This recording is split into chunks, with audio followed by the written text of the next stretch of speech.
Hi friends, welcome back to my channel. എല്ലാവർക്കും ക്രൂപ്സിലേക്ക് ഒരിക്കൽ കൂടി സ്വാഗതം. ഇന്ന് നമ്മൾ ഡിസ്കസ് ചെയ്യുന്നത് CXCB എക്സാമിന് ചോദിച്ചിട്ടുള്ള വളരെ കുറച്ച് റിപ്പീറ്റഡ് ആയിട്ടുള്ള ക്വസ്റ്റ്യൻസ് ആണ്. മുൻ വർഷങ്ങളിലെ ക്വസ്റ്റ്യൻ പേപ്പറുകളിൽ നിന്ന് സെലക്ട് ചെയ്തിട്ടുള്ള കുറച്ച് ക്വസ്റ്റ്യൻസ് നമുക്കിന്ന് ഡിസ്കസ് ചെയ്യാം. ജൂനിയർ ക്ലർക്ക് എക്സാം അതുപോലെ തന്നെ കാഷ്യർ എക്സാംസിന് വളരെ കുറച്ച് ദിവസങ്ങളേ ഉള്ളൂ. അതുകൊണ്ട് നമുക്ക് ഇന്ന് മുതൽ പഠിച്ചു തുടങ്ങാം. ക്വസ്റ്റ്യൻസ് നമുക്ക് വൺ ബൈ വൺ ആയിട്ട് ഡിസ്കസ് ചെയ്യാം. First question, income tax paid by sole proprietor on his business income should be answer debited to capital account. Income tax paid by sole proprietor on his business income should be debited to capital account. അതായത് ഒരു soul proprietor അദ്ദേഹത്തിൻ്റെ ബിസിനസ്സിൽ നിന്നും കിട്ടുന്ന ഇൻകത്തിന് എന്ത് ചെയ്യണം? Income tax അടയ്ക്കേണ്ടതുണ്ട് അല്ലേ? അപ്പോൾ അദ്ദേഹത്തെ സംബന്ധിച്ചിടത്തോളം ആ ഇൻകം ടാക്സ് പേ ചെയ്യുന്നത് ഒരു എക്സ്പെൻസസ് ആണ്. അപ്പോൾ അത് ക്യാപിറ്റൽ അക്കൗണ്ടിൽ ഡെബിറ്റ് ചെയ്യും.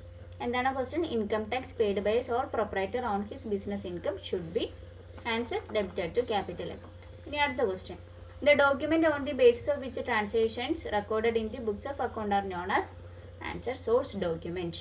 The document on the basis of which transactions recorded in the books of account are known as answer source document. Source ഡോക്യുമെന്റിന്റെ ബേസിസിലാണ് ബുക്സ് ഓഫ് അക്കൗണ്ടിൽ ട്രാൻസാക്ഷൻസ് എല്ലാം റെക്കോർഡ് ചെയ്യപ്പെടുന്നത്. ഇത് വളരെ സിമ്പിൾ ആയിട്ടുള്ള ഒരു ക്വസ്റ്റ്യൻ ആണ്. ഇനി next question, the winding up process of cooperative society is done by answer liquidate. ഒരു കോപ്പറേറ്റീവ് സൊസൈറ്റിയിൽ വൈൻഡിങ് അപ്പ് പ്രോസസ്സ് എല്ലാം ആരാണ് നോക്കുന്നത്? അല്ലെങ്കിൽ വൈൻഡിങ് അപ്പ് ചെയ്യുന്നത് ആരാണ്? ലിക്വിഡേറ്റർ ആണ് അല്ലേ? അപ്പോൾ the winding up process of cooperative society is done by answer liquidate. Next question, RBI introduced lead bank scheme in the year answer December 1969. RBI ആണ് ലീഡ് ബാങ്ക് സ്കീം ഇൻട്രൊഡ്യൂസ് ചെയ്യുന്നത്. അത് ഏത് ഇയറിലാണ്? December 1969. Okay.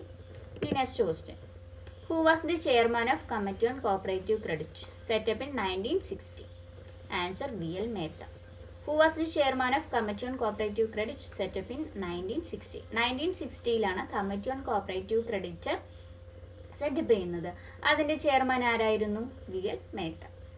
Sixth question, in KYC norms CAP meant for. KYC എന്ന് പറഞ്ഞാൽ എന്താണ്? അത് വളരെ കോമൺ ആയിട്ടുള്ളൊരു അറിയാവുന്നൊരു കാര്യമാണ്. എന്താണ് KYC? നോ യുവർ കസ്റ്റമർ അല്ലേ? അതിൽ ക്യാപ് എന്ന് പറഞ്ഞ ആ പ്രയോഗം എന്താണെന്നുള്ളതാണ് ക്വസ്റ്റ്യൻ. ക്യാപ് എന്ന് പറഞ്ഞാൽ കസ്റ്റമർ ആക്സെപ്റ്റൻസ് പോളിസി. അപ്പോൾ CAP means customer acceptance policy. Next question, the headquarters of Kerafed is at answer Trivandrum. കെയർഫെഡിൻ്റെ ഹെഡ് ക്വാർട്ടേഴ്സ് എവിടെയാണ്? Trivandrum. Next question, dash banks combine the good features of both commercial bank and cooperative bank. Answer regional rural bank. Dash banks combine the good feature of both commercial bank and cooperative bank. Regional rural bank. Regional rural ബാങ്കിൻ്റെ പ്രത്യേകത എന്താണ്? അതിന് commercial ബാങ്കിൻ്റെയും cooperative ബാങ്കിൻ്റെയും നല്ല features included ആണ്. Okay. Ninth question, a scheduled bank is required to maintain a fixed percentage of their time and demand deposit with the RBI is called answer cash reserve ratio. A scheduled bank is required to maintain a fixed percentage of their time and demand deposits with the RBI is called answer cash reserve ratio.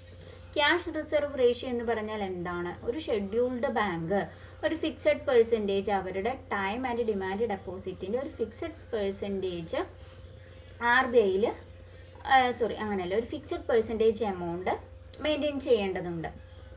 അതിനെയാണ് cash reserve ratio എന്ന് പറയുന്നത്, CRR. Okay.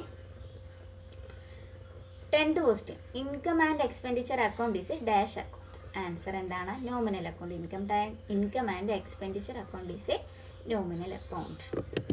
Okay. ഇനി next question നോക്കാം. Agricultural credit stabilisation fund is created and maintained by answer PACS and DCB.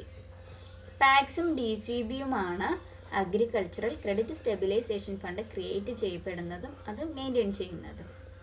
12th question, every member of a society shall exercise his vote in answer person. Every member of a society shall exercise his vote in person. നമുക്കറിയാവുന്ന കാര്യമാണ്. Cooperative സൊസൈറ്റിയിൽ members തന്നെ നേരിട്ട് പോയിട്ട് അവരുടെ vote രേഖപ്പെടുത്തണം. അപ്പോൾ voting by proxies not allowed in the case of cooperative society. ഇനി 13th question, the president of the society is elected by dash from among themselves. Answer managing committee. The president of the society selected by the managing committee from among themselves. ഒരു cooperative സൊസൈറ്റീസിലെ അല്ലെങ്കിൽ ഒരു cooperative സൊസൈറ്റിയിലെ പ്രസിഡന്റിനെ elect ചെയ്യുന്നത് ആരാണ്? അവിടുത്തെ managing committee ആയിരിക്കും. Last question, the maximum period of managing committee is? Answer 5 years. Maximum period of managing committee is 5 years. Managing കമ്മിറ്റിയുടെ മാക്സിമം പീരീഡ് എന്ന് പറയുന്നത് 5 years ആണ്. Thank you.